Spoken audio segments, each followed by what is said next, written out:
The illusion of freedom will continue for as long as it's profitable to continue the illusion.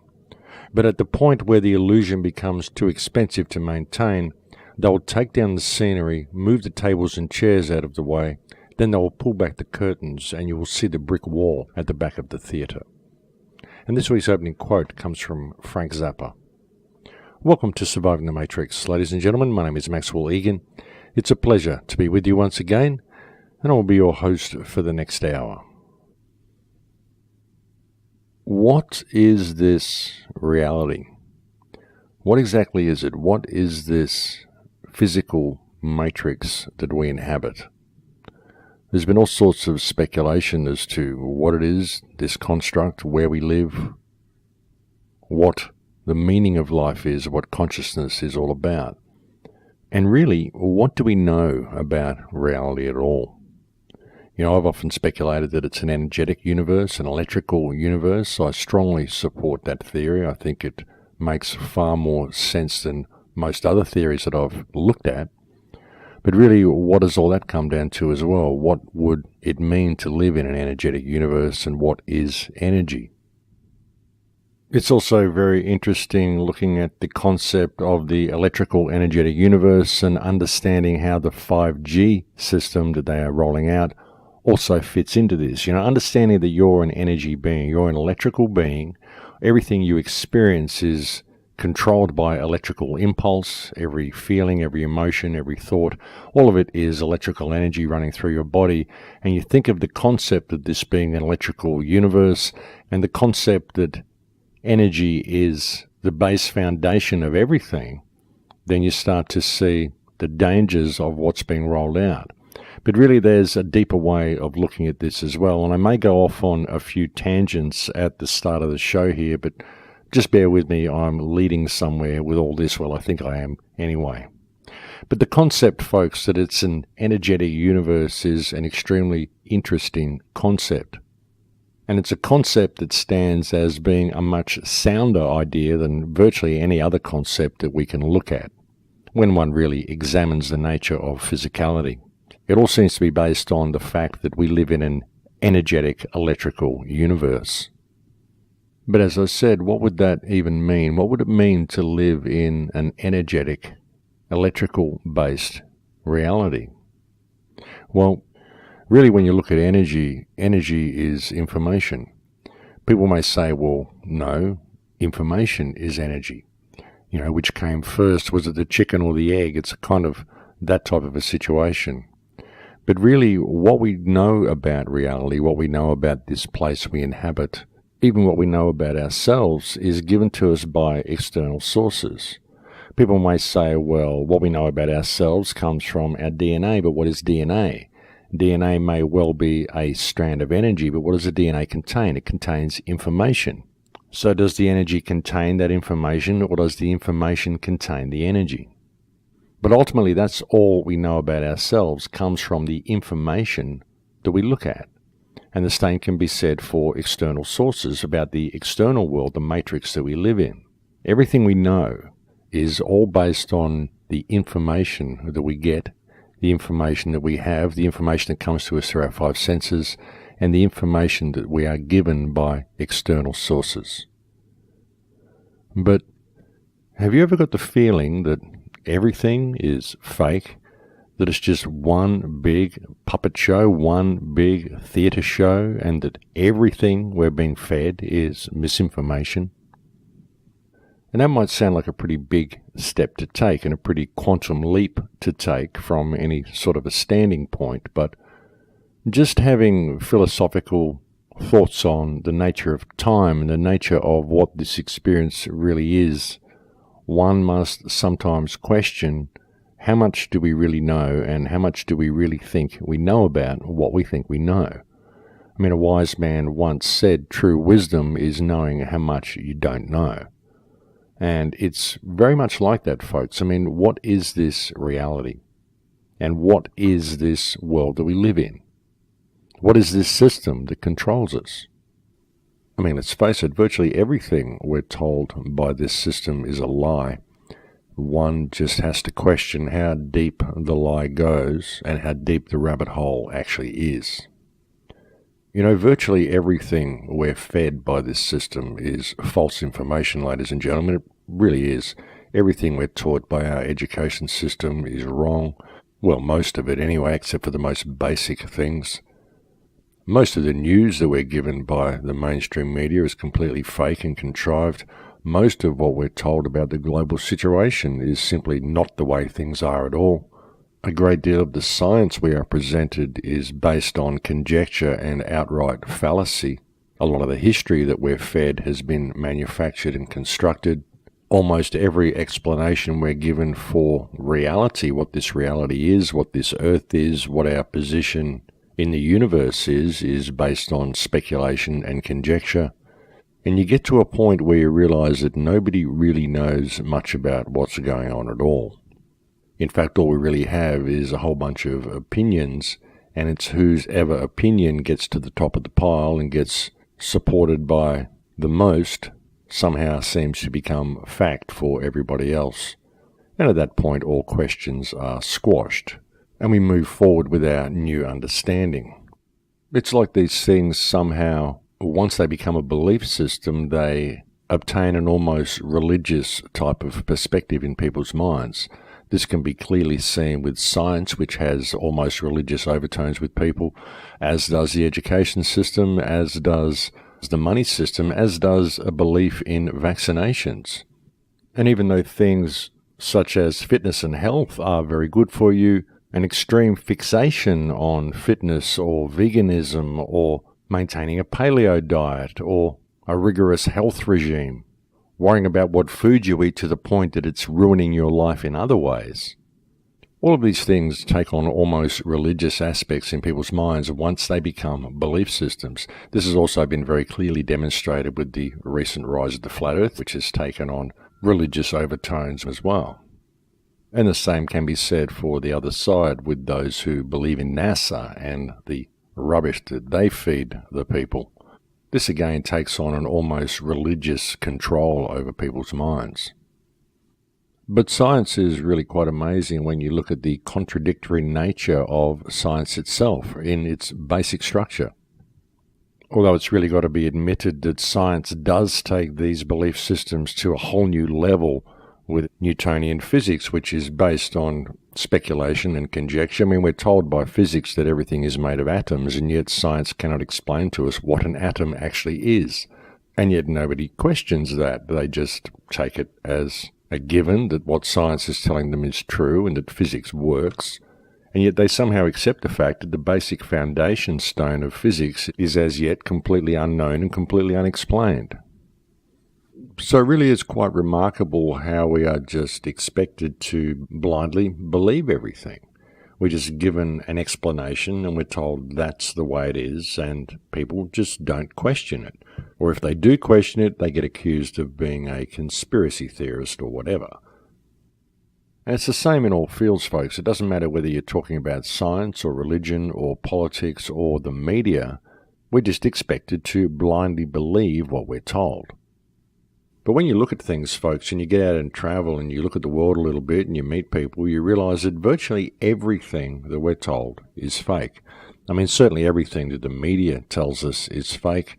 This entire global conflict, the whole war of terror, this is all completely fake. And when I say it's fake, I'm not saying that there aren't countries being bombed.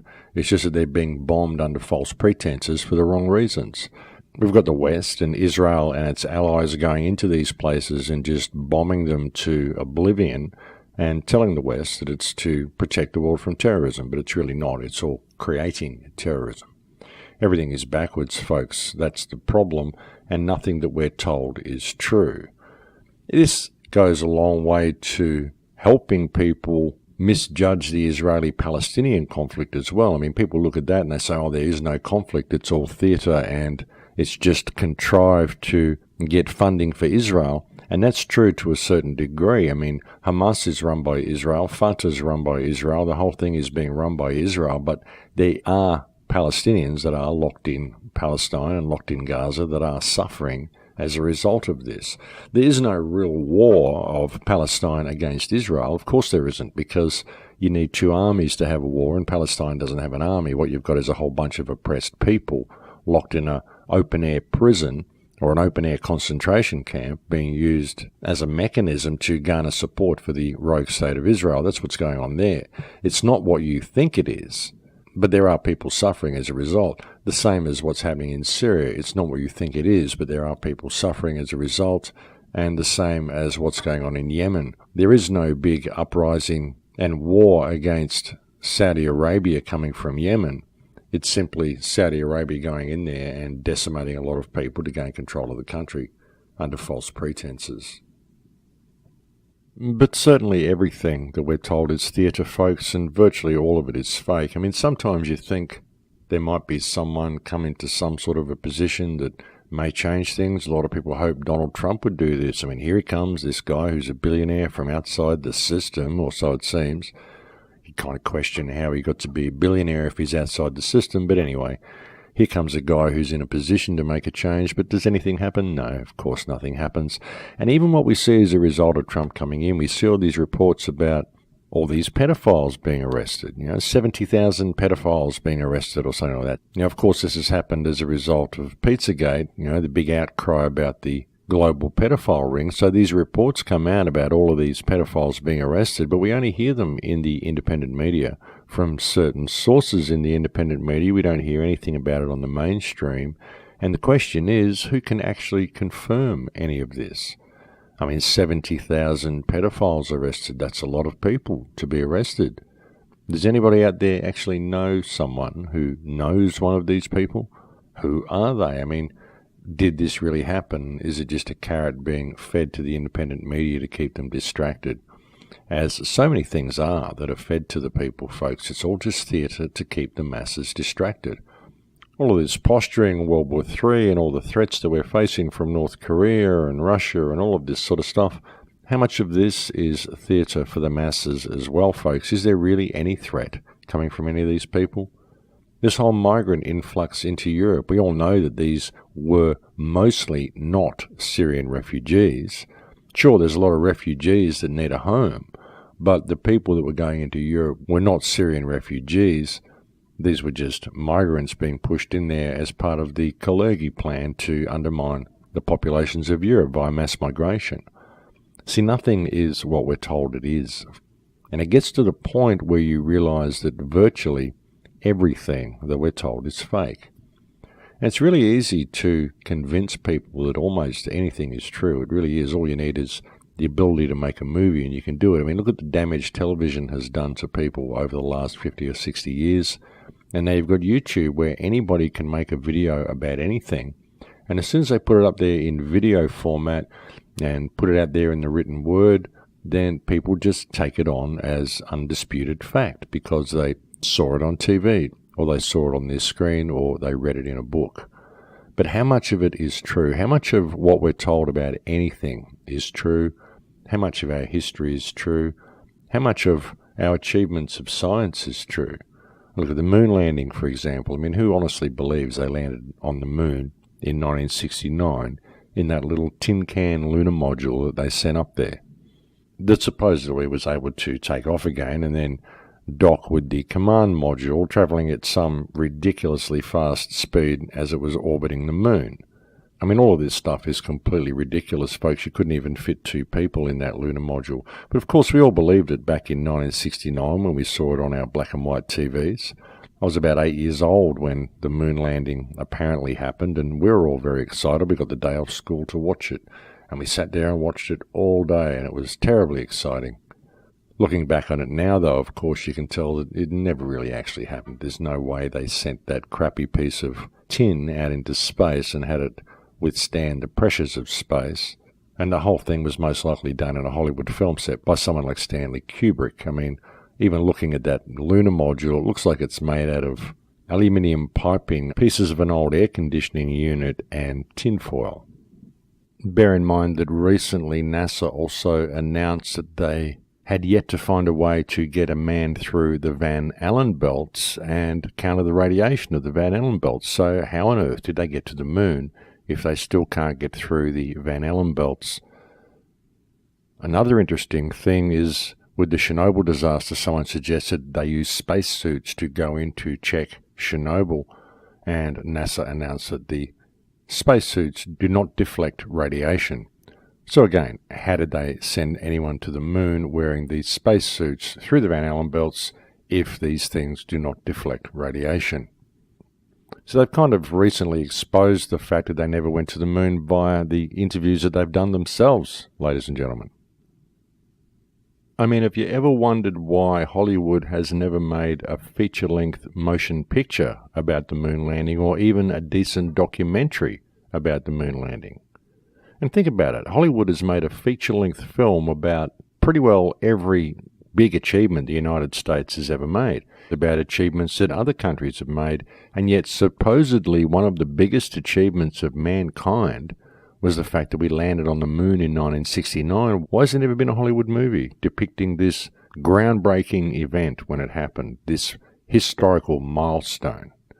I would suggest that there hasn't been a Hollywood movie made about this event because were they to make a Hollywood movie, they would make it look more realistic than the actual moon footage that they got, and it would go a long way to proving how they actually faked the moon landing. And yet for many people, even the moon landing has a somewhat religious overtone to it. Many people will defend the moon landing to the bitter end because it's something that they've based their entire belief system and their entire belief on the American system on, is the fact that we were able to do this first. And really, it's just another belief system, and really when you investigate it, you find that there's very little to back it up. It's simply what you've been told. And this is true in so many aspects of our lives. Like I said, with vaccination, with health, with so much of our science, which is designed to keep people bamboozled and confused and give them a complete misconception of reality. It's the same with what the media tells us, the political situation, the war of terror, the Palestinian-Israeli conflict, the conflict against North Korea, Russia, everything that we're told. Most of it is completely and utterly false, and most of it is designed to keep people in a state of fear and a state of dependence upon a system which really does not support the people at all. You might say, well, the system does support us. Sure, it provides food for us in the supermarkets and gives us transport and all that sort of stuff, but it really doesn't support us being human beings. And that's really what this life is about. Well, that's what it should be about anyway. So when you really look at all of this, folks, and you realize just how much we've been lied to and how really most of what we're fed is completely and utterly fake, most of it is simply not reality at all. It's all simply misinformation and speculation and conjecture, even in regard to science and the nature of reality, then hopefully it will cause people to question things such as the rollout of this 5G grid and what that is really doing and what it's really all about. Because another thing that people have developed a kind of religious belief in is the internet.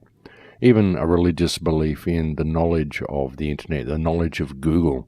Most people, if you ask them a question about anything, they will simply Google the answer. They won't go out and experience the answer for themselves. They'll simply Google the results of whatever experiment they wish to run without the bother of actually running it. And it's the same with aspects of their life. Most people look to Google for the answers or the internet for the answers, and now it's starting to infiltrate into people's lives with their personal assistants and all of the stuff that goes along with that as well.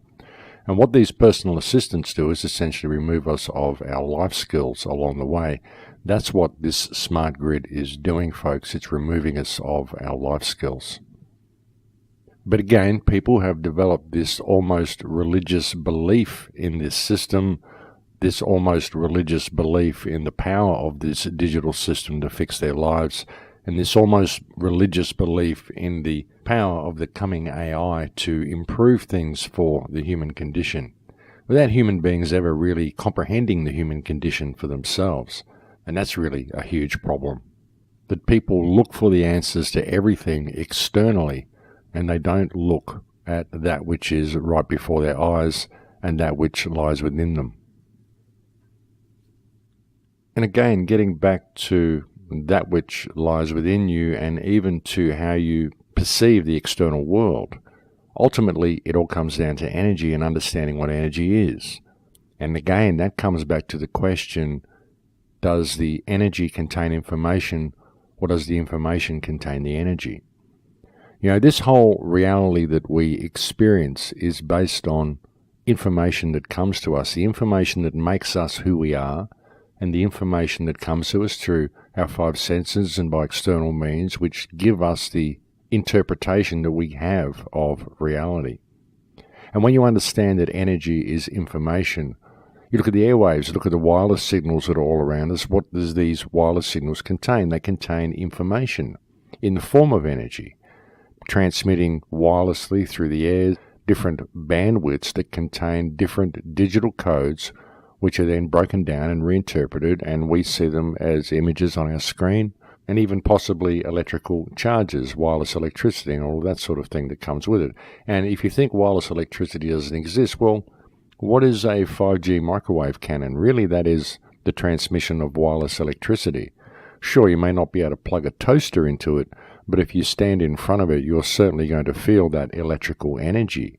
And what does that energy contain? It contains information which tells your skin that your skin is on fire, even though it's not. You get the feeling that you're on fire when you're not on fire, simply because of the information that that energy wave contains. So really, when you look at it that way, you can start to get the concept that energy is information.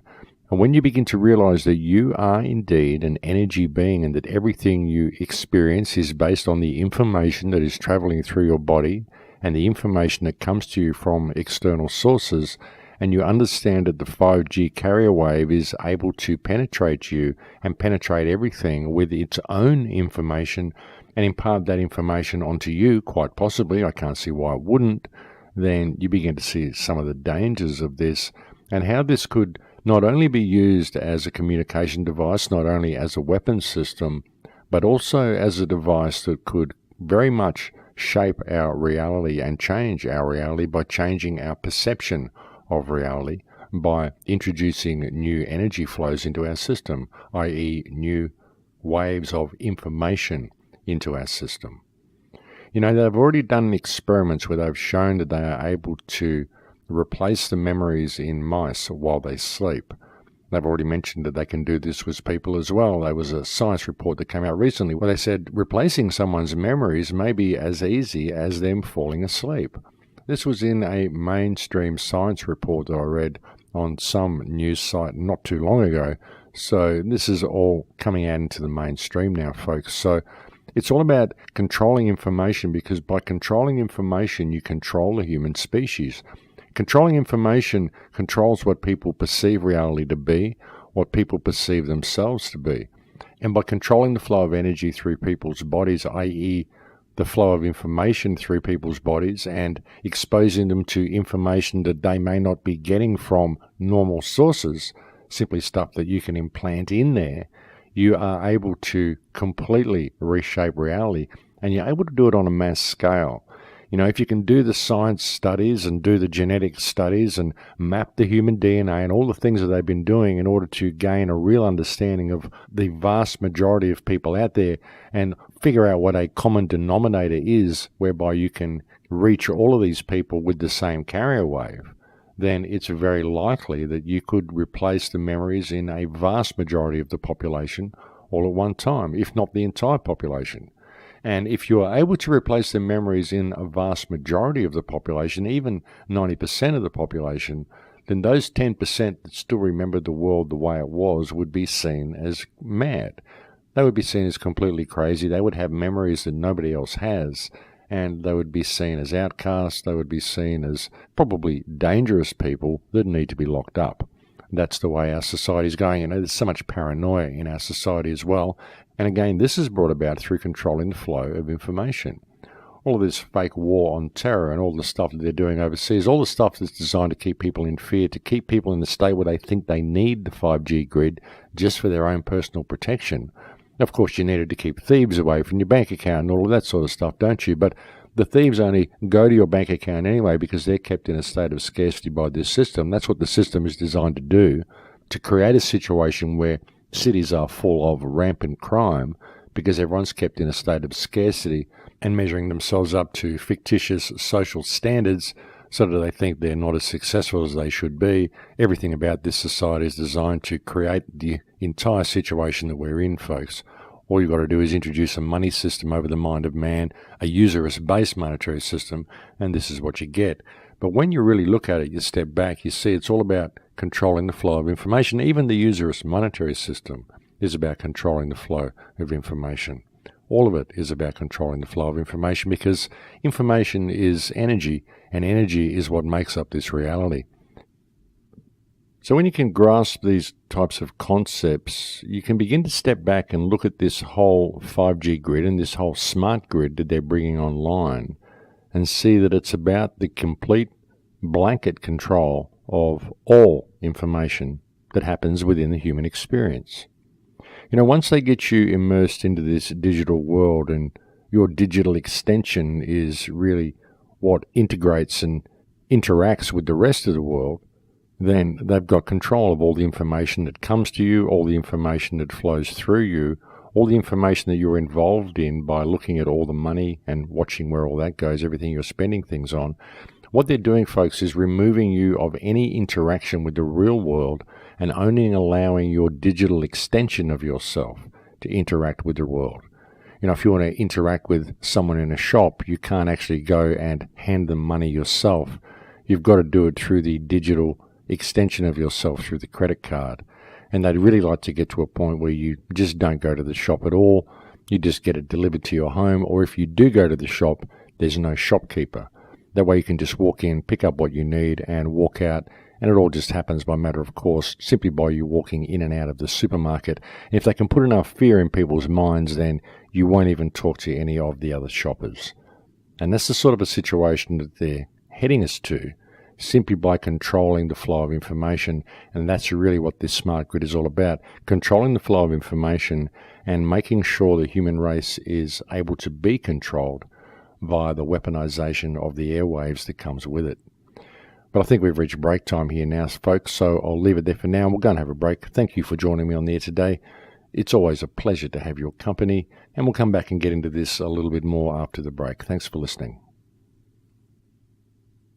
Welcome back to the show, ladies and gentlemen.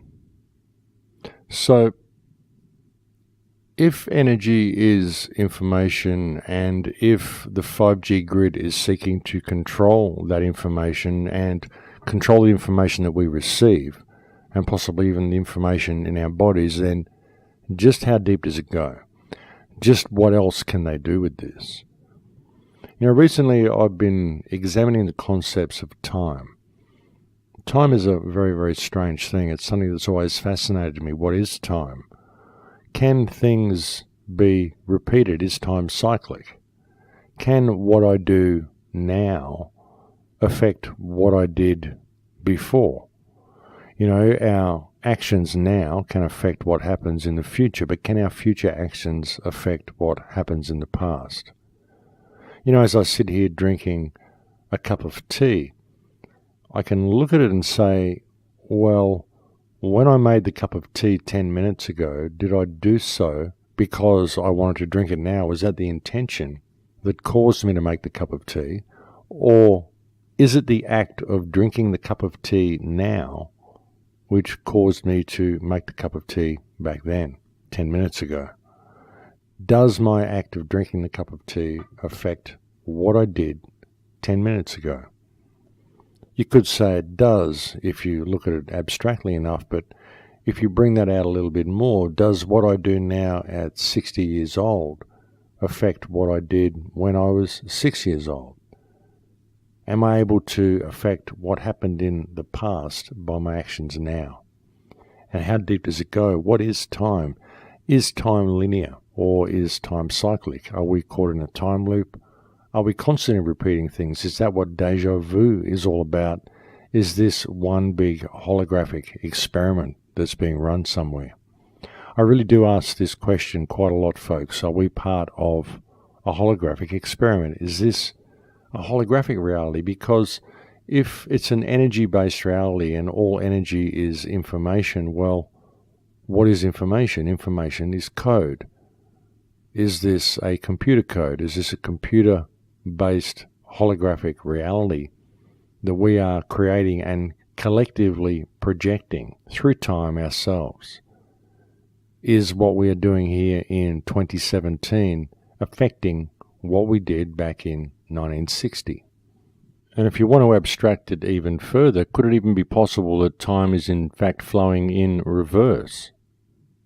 These are the sorts of questions that really do fascinate me. And when you look at the possibility of time being cyclic, time being something that can be manipulated, and of all energy being information, then you can really begin to grasp what the 5G grid could do and how it could be used to possibly not necessarily control time, but possibly control our perception of time, our perception of who and what we are by controlling the information that comes to us, by controlling our memory of what we did in the past, our memory of how we got here to begin with.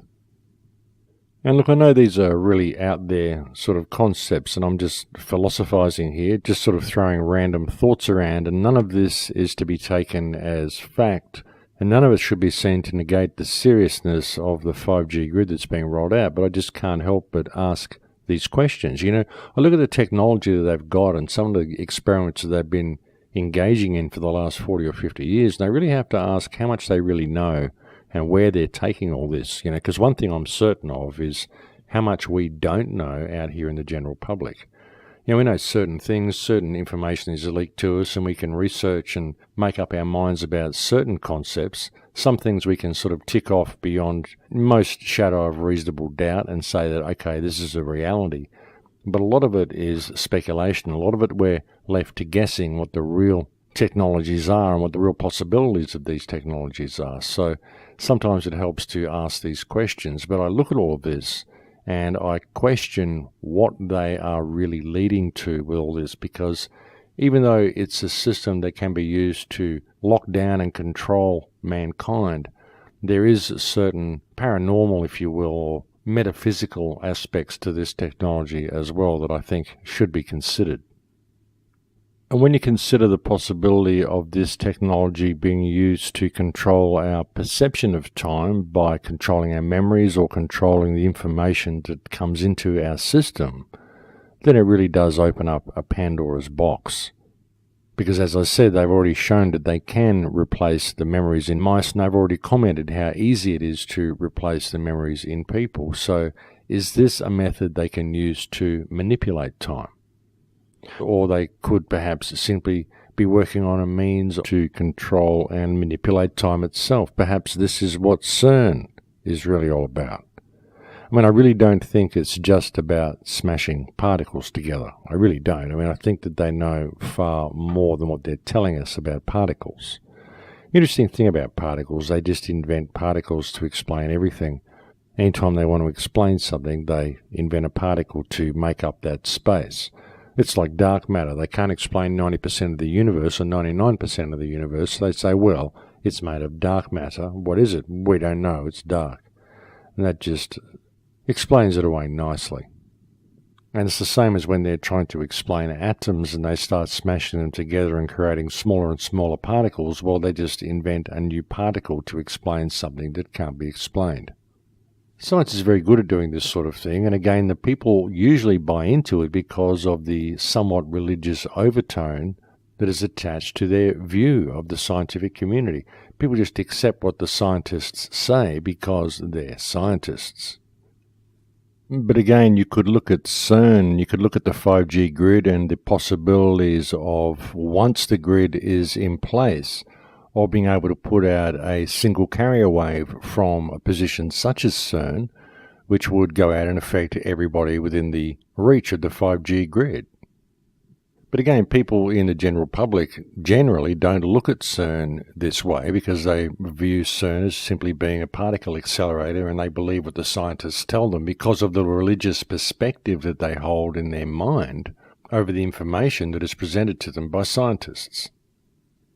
And it is this unquestioning belief of the scientific community, the education community, the political system, our unquestioning belief in what we are told rather than looking at things ourselves, which has caused such a problem for this species. It really has. It has brought us to this mess that we are in now, our unquestioning belief in what we're told. Even with this whole 5G grid, it's our unquestioning belief in this technology which is allowing it to happen. And it really is a huge problem, ladies and gentlemen. The whole 5G electromagnetic system that is being rolled out is a hugely serious issue.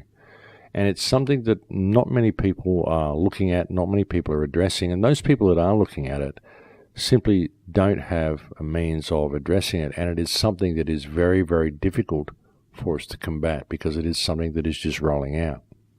And this is like I've been saying to people recently as well. How do we combat this system? Because there's no point attempting to vote anybody in. There's no point attempting to petition our politicians.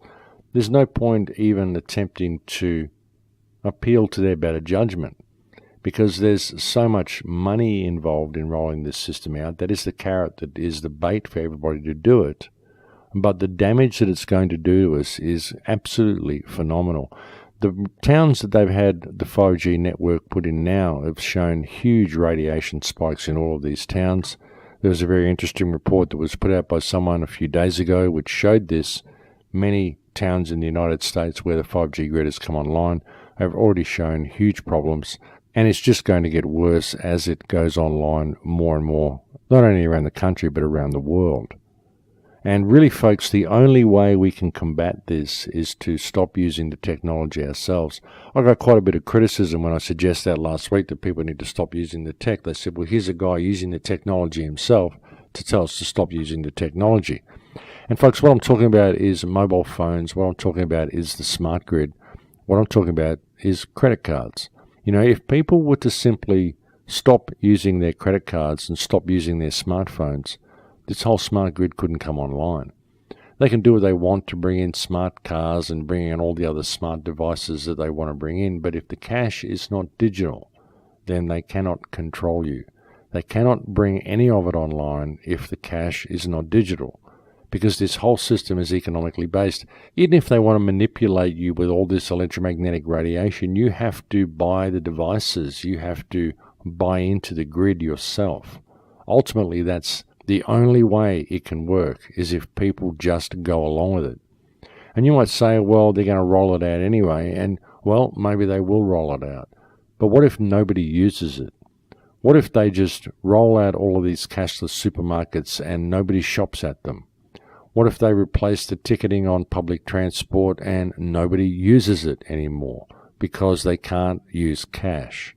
And you shouldn't be doing it simply because it's more convenient to go and wave your card, because when you're living in this digitally controlled slavery system, trust me, it's not going to be very convenient for you at all.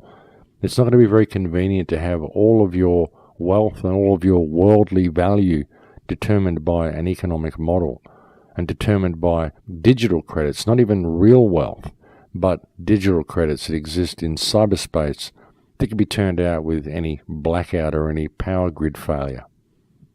Or that can simply be turned off because someone doesn't like you. Someone in the system thinks that you haven't been a good little drone, and so you deserve to be switched off and be alienated and become an outcast. It's really that simple for them to do once it all becomes digital.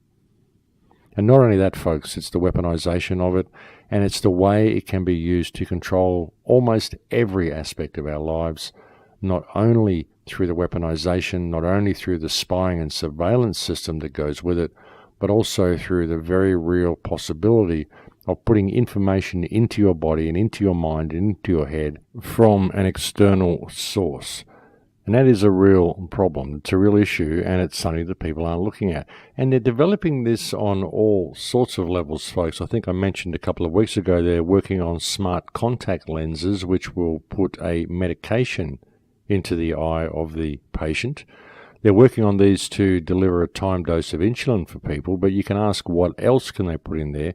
Basically what it is a smart contact lens which can deliver medication of any description into someone via the eyeballs, and you just got to ask, well, how would this be activated?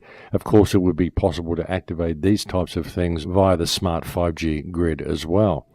So the very real possibilities for control on virtually every single aspect of the human experience is very, very open with this new so-called communication grid that they're rolling out. It's not just about communications at all, folks. It's about absolute control. That's what the smart grid is. And when you tie it all together with the GMO situation, the genetic manipulation that's been going on of the human body for such a long time, all the stuff that I covered back in my 2012 film Transformation, where I talked about the GM food, I talked about the nanotechnology that's in the chemtrails, the nanotechnology we're finding in food now as well. You look at all of this, folks, all of this is electromagnetically controlled. So you look at the possibilities, the endless possibilities of what can be achieved by rolling out this smart grid, and you can really see that humanity is on the cusp of huge, huge changes. We're about to be led into a very, very uncomfortable situation, and it's something that's being rolled out under the carpet while people aren't looking.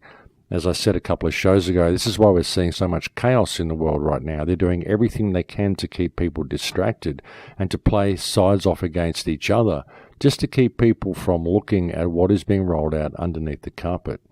This is why I don't think any of the world leaders are on our side, ladies and gentlemen. I really don't. I look at Putin, who appears to be doing something good on the surface. Even the government of Iran appears to be making some sort of a competent stand on the surface, as disagreeable as all governments are. But really, all of these governments are players. They're all playing the same game. It's all theatre for the masses, folks. They keep us in fear of World War III being about to erupt, and in fear of all these terrorists about to come to our shores, and in fear of Ebola, and in fear of the latest flu virus, in fear of whatever they can think of, North Korea, you name it. And all the while, this technology is being rolled out. And it doesn't matter which world leaders you replace. You could replace all of them today, and this technology would still be rolling out. That is the issue, and that is what people aren't looking at. And it's through their passive acceptance of this technology in the name of convenience, which is the smart grid itself. You know, I've been trying to warn people about this for the last few weeks, and I think it's very, very important that people look and see where all this is leading. And people have to realize that the only way that we're going to be able to combat it is if they get involved themselves by opting out of this technology, opting out of their credit cards, opting out of their smartphones. And that's going to be one of the hardest things people ever have to do, is put down their smartphones. But they need to realize that if they don't, well, it's just going to lead them to a very dark place. And if you don't want to put down your smartphone now, well, think how bad it's going to be in 5 or 10 years when you simply don't have a smartphone because you're locked out of the grid. And that will happen simply because you didn't pay attention now and nip this smart grid in the bud before it came online. You know, there's nothing wrong with technology, folks, and there's nothing wrong with using technology and wanting to have technology. It could be a huge boon to our lives. But when the technology is leading us to the place that it is currently leading us, then we need to change the direction this technology is going in order to continue to have this technology serving us, rather than allowing ourselves to become enslaved to the technology itself. Because that's where we're going, and it's happening because people are simply taking too many things for granted. People are taking too many things for granted, and of course they're trusting their governments. That, of course, is the most silly thing that anybody could ever do. And if you need an explanation of that, well, I offer you history. Well, what we know of it to be true anyway. But no matter how true or false history is, there is certainly one common denominator that runs all through it, and that is the underlying theme that governments cannot and should not be trusted. So yes, we are most certainly in a very, very precarious situation, ladies and gentlemen. We're at a turning point, we really are. But all is not lost, even though it is a precarious situation. All is not lost. We have the potential to go any direction. But what is imperative is for people to wake up to just how much of what they believe to be true is in fact fake. You know, I've spent a lot of years looking into almost every aspect of these rabbit holes, as have a great many other people. And once you lift your head out, you begin to realize that you've been hoodwinked. Most of it has been a distraction. Sure, there are many secret societies and there are bad people doing bad things. But ultimately, it's the system itself that is the problem. That's why it's no good pointing the finger at any particular race, creed, or colour. I mean, sure, Israel is doing a lot of bad things. The Jewish system, the whole usurous monetary system, is doing a lot of bad things. But again, these people do this because they're programmed to do it. It isn't like it's genetically coded into them to just be nasty people. They're programmed to do these things. Most people are. But most people don't really realize where it's leading. You know, when you look at the concept of everything being fake and this whole concept of this being an energetic universe and the fact that energy ultimately is information. A couple of shows ago, I did a radio broadcast entitled Giving Life to Lucifer, when I looked at the internet itself as being the bearer of light, the bearer of information. And even this ties into this same concept of how we would create Lucifer, what Lucifer is. Really, it is the bearer of information, because ultimately everything is information. And it is our need to know this information, our need to know all of this nitty-gritty stuff that we really don't need to know. It doesn't really affect our lives. We don't need to know how the rocks are formed. We don't need to know how old the trees are. We don't need to know a lot of the stuff that we think we need to know. I mean, sure, it's interesting. I love having knowledge. I like finding out these things. I've been going down rabbit holes searching for information all my life. But I get to a point now where I'm nearly 60 years old and I look back at it and I think, what was it all for? You know, what did it really lead me to? All it really led me to, and all it really led everybody to, where it led the whole human race to, was the point that we are at right now. It wasn't just me that did it. It wasn't just the government that did it. It wasn't just anybody who just did it on their own. It was all of us collectively that projected this and created this ourselves via our thirst for information, via our greed, via our fear of each other, that created this whole situation, that created this bearer of light that we've brought online and which is about to take control of our lives and take control of every aspect of our lives. That's what it's about to do, you know, something that was our greatest friend and something that we religiously look up to is about to become a hugely dominating force in the world. I mean, if it isn't already. The internet very much dominates our lives to a certain degree, but is it yet a dominating force on its own? Well, not yet, but if it becomes fully autonomic, then it is certainly set to become that way.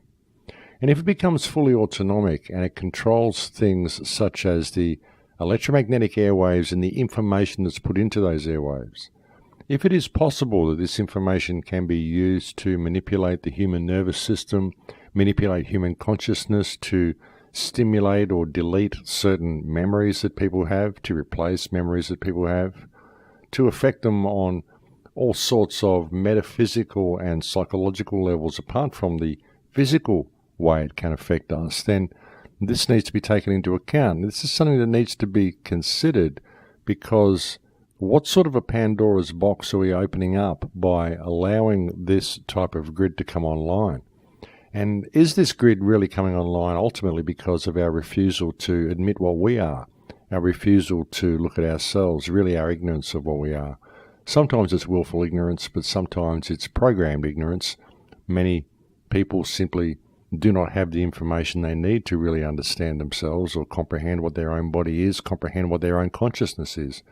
Many people don't even have time to ask these questions. So, you know, when you look at it all, it's very difficult to blame the human race and simply put it all down to apathy and put it all down to people's failure to pay attention. There's a lot of programming that goes along with it as well. So it's not good to be too hard on people. It's not good to be too hard on yourself. But it's also not good to lock yourself into a belief system and close your mind to any other possibility, because I think that some great truths are about to unfold. I think some great things are about to come to light, if you will. I think we are about to find out what this reality is. It may be a shock to everybody when that information does become public, but I think it's about to happen. How soon is it about to happen? Well, that's another question, but I think within the next couple of decades at least, we are going to be in for a real roller coaster ride. In fact, I think we're going to be in for a real roller coaster ride over the next 5 to 10 years. I think we're going to see vast changes in what we perceive reality to be, what we perceive our social position to be anyway. I think the world is about to change very dramatically on the surface, but I think underlying that are going to be all sorts of energetic changes as well. And I think the veil is about to come down. I really do. I can kind of feel it, and I think many people out there will share that sentiment with me, that they can feel something big is very, very close on the horizon. Nobody really knows what it is, but something is certainly about to happen. And no, folks, I don't think it's World War III. I don't think we're going to be going to war with Russia or China. And even if we do appear to go to war with Russia or China or North Korea or whoever else they cook up, I think it will probably only be war on the surface. It will be a war by media more than anything, as most wars are. I don't think that we're really at war with most of the countries they're telling us we are at war with. I think what's going on there is simply covert invasions, mercenary armies, mercenary forces going in there and stealing resources, and a massive amount of human harvesting happening as well. I don't think anything is the way it appears. I think we've been lied to on so many levels that people simply have no idea what the truth is anymore. That's why it's so pointless arguing belief systems with people until we've established freedom, because there's so much wrong with the world that the information that anybody's got to go on is tainted regardless of what they're researching. It really is. Everything has been tainted, everything has been controlled, everything has been manipulated. Until we stop fighting with each other and focus on the system itself and in establishing freedom for the human condition, we're never going to get anywhere. But I think we're getting to a point where we're going to be forced into that situation. We're going to be forced into a situation where we have to pay attention to ourselves and we have to realize the benefit of actually getting along with the people around us, because ultimately we're all in this together and no one can expect to escape this system alone. We all need support, and that support is all around us. We just don't see it because we have these ridiculous social and ethnic and religious and economic differences with the people around us, because we judge each other by their economic worth or what they look like or where they come from or whatever other programs we're running. And unfortunately, they are all programs, folks. It's very often people's failure to see their own programming, and not only the programming they get from others, but also the self-programming that they've undergone by their own hand that causes a lot of these problems. But I think we're getting to a point where we're going to have to put all that down because we're going to be forced to put that down. You know, we're ultimately getting to a place where humanity's back is being put against the wall, and we're going to have to stand up for ourselves because we're simply not going to have any other choice. You know, as bad as the 5G grid is, ultimately it's a gift to mankind because it shows us just how far we've gone off our path with the internet and with these scrying mirrors that we carry around, everyone's addiction to their mobile phones. And it's basically the universe providing us with an ultimatum. And it's got to the point now where people are simply going to have to make that choice. You can either put down your scrying mirror, put down your mobile phone and stop using your credit card, or you can walk into a slavery system which will last maybe 10 years, maybe 15 years. And after that, you'll very likely have all the technology removed from you altogether, and you'll be left to your own devices to fend for yourself in the wild. We have a very real possibility of actually going that way. We could end up in a Mad Max reality simply because people refuse to put down their cell phones now. And as far-fetched as that may sound, there's a real possibility of that happening. But anyway, I think we've reached the end of the show here, folks, so I'm going to have to leave it there for now. Thank you for joining me on the air today. It's always a pleasure to have your company. Thank you to anybody who supports the Patreon account. I really couldn't do any of this if it wasn't for you, so I cannot put out my appreciation to you people enough. You really are the only ones who keep me going. Also, folks, if you're thinking about it, there is a Kambo workshop in Hawaii in November. Please check my website for details about that. I'll actually put out a short video regarding that workshop soon, just to let you know what's going on there. It's going to be really good, and I hope to see you there. But that is all for me this week, folks. I'm completely out of time. Thank you again to all those people who listen to the show, who support the show, who support the Patreon account, and who send me all the wonderful, kind emails that you do. I look forward to speaking to you again next week. Hopefully, I will be back next week. If not, it will be the week after, but I'll try for next week. But I'll look forward to speaking to you again whenever that is. Please take very good care until then, my friends. In Lakesh.